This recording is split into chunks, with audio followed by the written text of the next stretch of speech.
Hello दोस्तों, intermittent fasting वजन कम करने का, डायबिटीज कम करने का, ब्लड प्रेशर कम करने का, आर्थराइटिस कम करने का, बहुत सारी तरह की बीमारियों को कम करने में हमारी मदद करता है। लेकिन ये फास्टिंग वाले जो पद्धति है ये डिस्लिपिडीमिया वाले पेशेंट्स या कोलेस्ट्रॉल वाले पेशेंट्स में किस तरह से उपयोगी है और फास्टिंग वाले पेशेंट्स को क्या क्या इंपॉर्टेंट टिप्स फॉलो करने चाहिए अपने कोलेस्ट्रॉल लेवल को बेटर वे में कंट्रोल करने के लिए आज हम बात करेंगे। आज हम डिस्कस करेंगे कि यदि किसी व्यक्ति को कोलेस्ट्रॉल का प्रॉब्लम है और वो कोलेस्ट्रॉल भी कम करना चाह रहा है, बिसाइड्स वजन कम करना या डायबिटीज कंट्रोल करना या आर्थराइटिस कम करना, उसके अलावा वो अपने कोलेस्ट्रॉल भी बेटर वे में मैनेज करना चाहता है फास्टिंग द्वारा, तो क्या क्या एक्स्ट्रा चीज़ों को उसे फॉलो करना चाहिए। टॉपिक पर जाने से पहले जो लोग हमारे चैनल पर नए हैं उन्हें रिक्वेस्ट करूँगा कि चैनल को सब्सक्राइब करें, वीडियोस को लाइक करें, शेयर फॉलो करें, कमेंट करें, पूरा देखें। टॉपिक इंपॉर्टेंट है इसलिए एंड तक देखिएगा। चलिए शुरू करते हैं इंपॉर्टेंट वीडियो।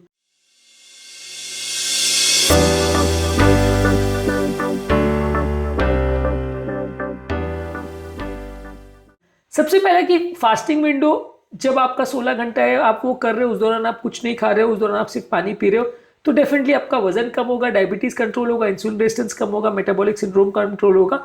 तो इससे कोलेस्ट्रॉल में डेफिनेटली आपको सिग्निफिकेंट बेनिफिट मिलेगा। लगभग 20-25% तक का आपको कोलेस्ट्रॉल लेवल्स में बेनिफिट देखने को मिल सकता है यदि आप वजन कम करते हो। तो यदि आप कोई स्पेसिफिक इंस्ट्रक्शन ना भी फॉलो करो तो भी आपको कोलेस्ट्रॉल में सिग्निफिकेंट कुछ फायदा तो देखने को मिलेगा। हर व्यक्ति में कितना एग्जैक्ट फायदा मिलेगा वो केस टू केस वेरी कर सकता है, लेकिन सिग्निफिकेंट फायदा आपको मिलेगा। कुछ एक्स्ट्रा चीजें जो आप कर सकते हो वो ये है कि जब आपका खाने का विंडो पीरियड है, यानी जब आपको 7-8 घंटे खाना है, तो उस दौरान आपको ध्यान रखने की आवश्यकता है कि आप सैचुरेटेड फैट्स वाली चीजें मत खाएं। आप olive oil, avocado, nuts, seeds और फैटी फिशेस ये सारी चीजें खाएं। Salmon, mackerel, tuna, sardine fish, इस सब में ओमेगा 3 फैटी एसिड्स होता है, ये आपके गुड कोलेस्ट्रॉल को बढ़ाता है, बैड कोलेस्ट्रॉल को कम करता है, तो इसको आप ज्यादा खाएं। सैचुरेटेड और ट्रांस फैट्स वाली चीजें जैसे red meat, full fat, dairy products और बटर, चीज, ये सबको ज्यादा नहीं खाएं। तली हुई चीजें, बेक प्रोडक्ट, प्रोसेस फूड्स और तली हुई जो चिप्स वगैरह है, ये सारी चीजों को ना खाएं। ये सारी चीजें आपका वजन भी बढ़ाएंगी, फास्टिंग को भी निरर्थक कर देगी और आपका कोलेस्ट्रॉल वैल्यूज को भी गड़बड़ करेगी। इसके अलावा हाई फाइबर वाली चीजों को ज्यादा लीजिए, जैसे होल ग्रेन्स है, oats, barley, quinoa, brown rice, whole wheat, इनको ज्यादा खाइए। ये आपके कोलेस्ट्रॉल लेवल को कम करने में मदद करेगा। इसके अलावा बहुत ज्यादा सब्जियों को ज्यादा खाइए, सब्जियों में फाइबर कंटेंट अच्छा होता है जो कि कोलेस्ट्रॉल को कम करता है। ओट्स है, बीन्स है, चने हैं, दाल है, राजमा है, मोठ है, मूंग है, मूंगफली, ये सारी चीज को ज्यादा खाइए। फलों को भी आप खा सकते हैं, लेकिन मैं बहुत ज्यादा फलों को रिकमेंड नहीं करता हूँ। फ्रूट जूसेस तो बिल्कुल मत लीजिए।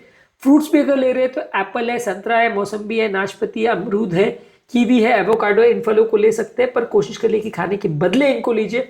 बहुत ज्यादा एक्स्ट्रा में मत खाइए, नहीं तो वजन बढ़ेगा। इसके अलावा दालें हैं, चने हैं, अंकुरित चीजें, इनको ज्यादा मात्रा में खाइए, इसमें फाइबर का स्रोत अच्छा होता है, तो कोलेस्ट्रॉल कम करने में मदद करेगा। इसके अलावा जो भी खाद्य पदार्थ आपको खा रहे हैं उसमें पोर्शन कंट्रोल करने का ध्यान रखिए, वजन बढ़े नहीं, इसके लिए कोशिश करिए कि जो भी खाद्य पदार्थ खा रहे हैं बहुत ज्यादा मात्रा में नहीं खाए, ओवर ईटिंग मत करिए। इसके अलावा सारे मैक्रो न्यूट्रिएंट्स का विशेष ध्यान रखिए, कार्बोहाइड्रेट्स, फैट्स, प्रोटीन सबको बराबर मात्रा में खाइए, संतुलित वे में खाइए, एक बैलेंस डाइट मेंटेन करिए और विटामिन मिनरल्स पर भी फोकस करिए।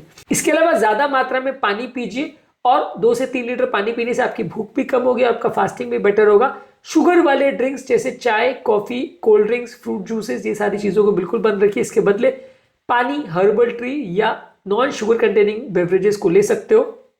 शुगर वाले खाद्य पदार्थ जैसे व्हाइट ब्रेड, पेस्ट्रीज, शुगर वाले स्नैक्स है, रिफाइंड कार्बोहाइड्रेट्स और मैदे की बनी हुई सारी चीजें, इनको बंद रखिए। मैदे की बनी हुई ज्यादातर आइटम्स आपके जो है कोलेस्ट्रॉल कंट्रोल को भी बढ़ाती है, बॉडी का इन्फ्लेमेशन को भी बिगाड़ती है, तो इनको अवॉइड करिए।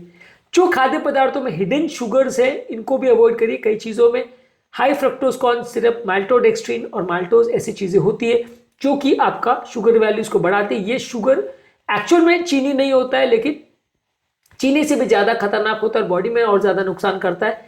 कई बार लोगों को बिना बताए शुगर फ्री के नाम पे इन सब चीजों को दे दिया जाता है, तो इनको अवॉइड करिए। इसके अलावा अपने खाने को पहले से प्लान करिए, आप क्या खाना चाहते हो, कितनी मात्रा में खाना चाहते हो, अपने ब्रेकफास्ट और अपने लंच और डिनर, ये सारी चीजों के बारे में बेटर वे में प्लान करिए। पहले से उसको प्लान करके रखेंगे तो जो सामने दिखेगा आप उसको नहीं खाओगे, बेटर वे में प्लान करके खाओगे तो रिजल्ट्स अच्छे मिलेंगे। इसके अलावा ओमेगा 3 फैटी एसिड्स वाली चीजें ज्यादा खाइए, salmon, mackerel, tuna, sardine fishes खाइए, फ्लैक्स सीड, चिया सीड्स खाइए और बादाम, अखरोट को ज्यादा लीजिए। इसमें प्रॉपर्टीज होती है जो कि आपके ट्राइग्लिसराइड लेवल को कम करती है, बॉडी के इन्फ्लेमेशन को कम करती है, इससे आपको फायदा मिलेगा। इसके अलावा रेगुलर बेस पे एक्सरसाइज करिए। रेगुलर बेस पे फिजिकल एक्टिविटी करने से और बैठे बैठे का जीवन नहीं व्यतीत करने से, एक्टिविटी करने से भी आपका ओवरऑल कोलेस्ट्रॉल लेवल्स को कम करने में मदद मिलेगी। इसके अलावा आपको अगर फिर भी कोलेस्ट्रॉल लेवल्स का बहुत ज्यादा प्रॉब्लम लग रहा है और आपका डाइट से मैनेज नहीं हो रहा है, 50-60% से ज्यादा पेशेंट्स ऐसे होंगे जिनका बहुत हाई कोलेस्ट्रॉल लेवल है, तो सिर्फ फास्टिंग करने से कंट्रोल नहीं होगा, तो वहां पे आपको मेडिसिन लेना पड़ेगा और अपने हेल्थ केयर प्रोवाइडर से डिस्कस करना पड़ेगा। जब आपका कोलेस्ट्रॉल लेवल बॉर्डर लाइन है और उसमें थोड़ा सा रिडक्शन की आवश्यकता है, तो फास्टिंग से या खाने पीने में चेंजेस करने से आपको 20-30% का रिडक्शन मिल जाएगा और उसमें कंट्रोल आप कर पाओगे। लेकिन जब बहुत ज्यादा वैल्यूज है और बिल्कुल आउट ऑफ कंट्रोल आपका शुगर वैल्यूज है, आपका कोलेस्ट्रॉल वैल्यूज है, वहां पे अगर आप सिर्फ फास्टिंग के भरोसे रहोगे तो फिर थोड़ा मुश्किल होगा। वहां पे कई बार आपको दवाइयों का भी साथ लेना पड़ता है। और शुगर या डायबिटीज को ये पूरी तरह से फास्टिंग कई केसेस में रिवर्स कर सकता है, लेकिन कोलेस्ट्रॉल को पूरी तरह से रिवर्स करना उतना ईजी नहीं है। इसलिए आप इसमें मैक्सिमम 20-30% तक का रिडक्शन एक्सपेक्ट कर सकते हो। Over a period of time आपके इंपॉर्टेंट चेंजेस करने से थोड़े और ज्यादा फायदा भी आपको मिल सकता है, लेकिन इसमें बिल्कुल ही जीरो आपका कोलेस्ट्रॉल हो जाएगा, बहुत ही कम हो जाएगा, ऐसी उम्मीद मत रखिए, क्योंकि आपको सिग्निफिकेंट फायदा जरूर मिलेगा, लेकिन बिना दवाओं के पूरा कोलेस्ट्रॉल ठीक हो जाएगा ये हर केस में होगा, ऐसा मुश्किल है। जिनके भी कोलेस्ट्रॉल वैल्यूज बहुत ज्यादा है वहां पे आपको कुछ फायदा मिलेगा, लेकिन पूरा रिडक्शन करने के लिए शायद एक्स्ट्रा दवा या आपके डॉक्टर के साथ डिस्कशन करने की आवश्यकता पड़ेगी।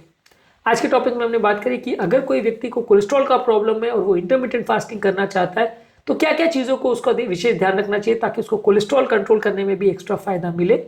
उम्मीद करूंगा कि आज के टॉपिक में कुछ नई बातें जानने को मिली होगी।